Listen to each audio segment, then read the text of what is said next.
I think the first time we visited the glasswork here in Denizli, I was amazed by all the skilled craft people.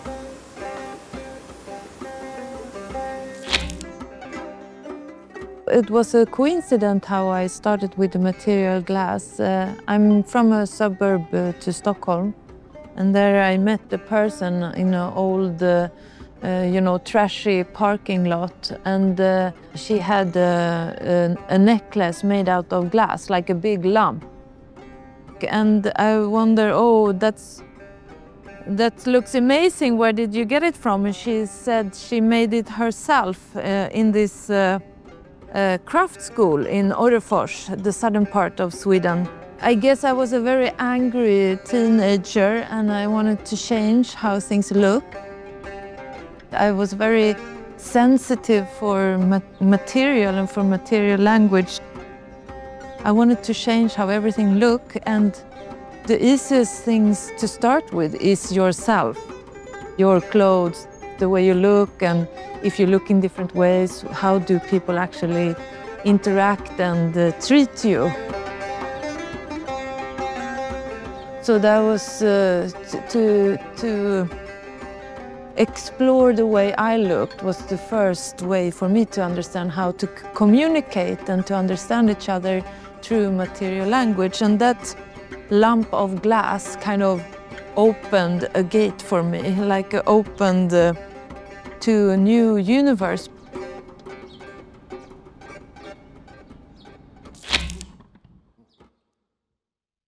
Since I'm also a glass blower myself and I have a small furnace in my studio, I did an art piece with a lot of bubbles. I was familiar with the Şişecam, and I think that was something that happened, that I was present here. I couldn't send the instruction. You have to interact and be like eye to eye and be in direct contact with the craft people. So being present here at the glasswork in Denizli, I think has been the key and very important to develop this artwork.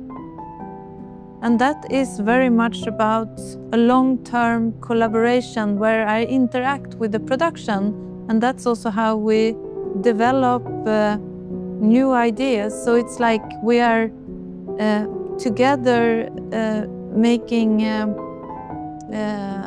the process from scratch directly in the material.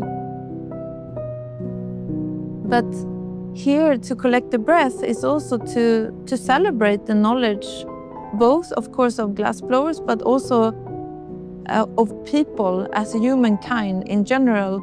So for me it's like the spirit, it's the spirit of a person.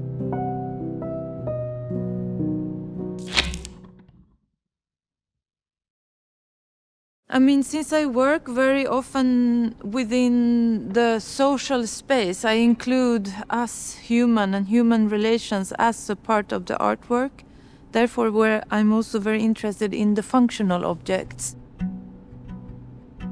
So maybe in periods I work with this site-specific and long-term art processes, but I always come back to the functional object and also coming back to the object somehow. Sometimes I work with glass in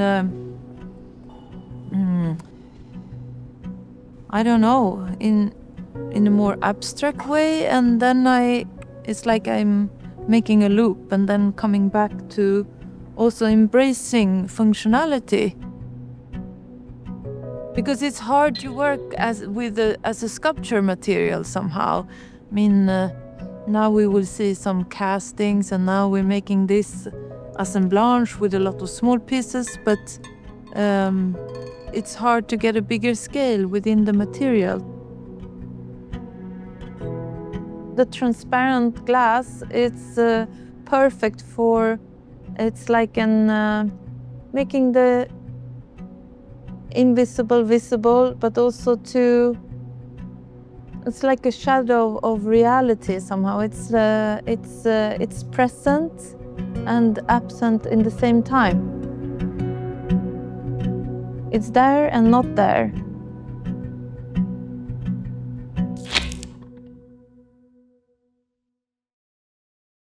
I mean, I think that's also something that developed during many years, being first in the beginning. When you learn the craft of making glass, it's all about the vessel, and then you repeat that shape.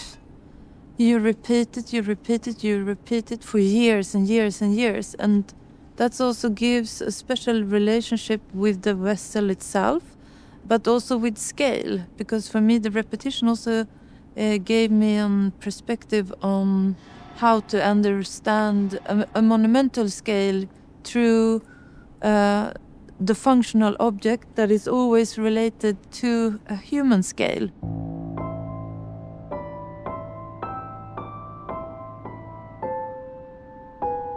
To know the material glass also took me to a need of exploring a bigger physical space and a deeper meaning of what is actually meaning of a vessel or a functional object, and what our needs actually are.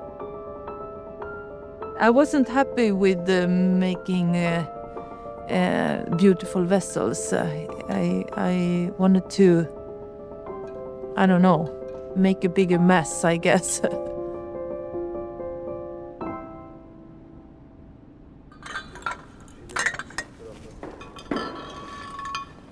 When I look at this, I also try to imagine that. I mean, I think have you felt this one? How much are we halfway with this one? Is this the final boxes of tea glasses? Yes. Okay, good.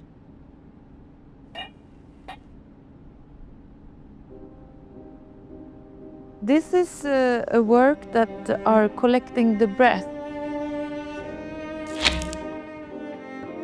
of the glass workers here in Denizli, and it's also like improvisation that we are doing together. How to collect this breath as making something together, and also pointing out the idea that we're all the same, and we also belong to each other. So now I'm trying to shorten, make them so they change direction a little bit. So the nipples are actually collecting the form back up again.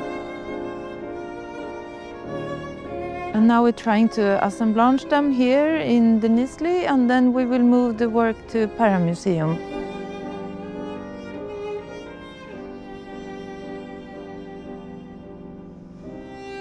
A tribute to glassblowers, but also humans in general, actually. That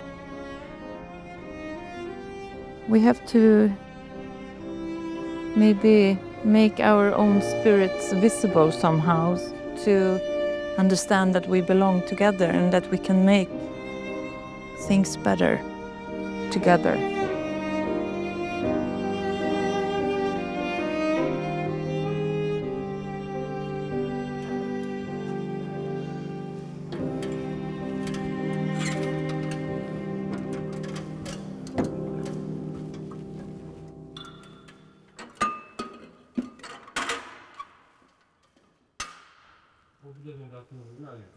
Aklımda kalan. Onun büyük hatta da yaparsak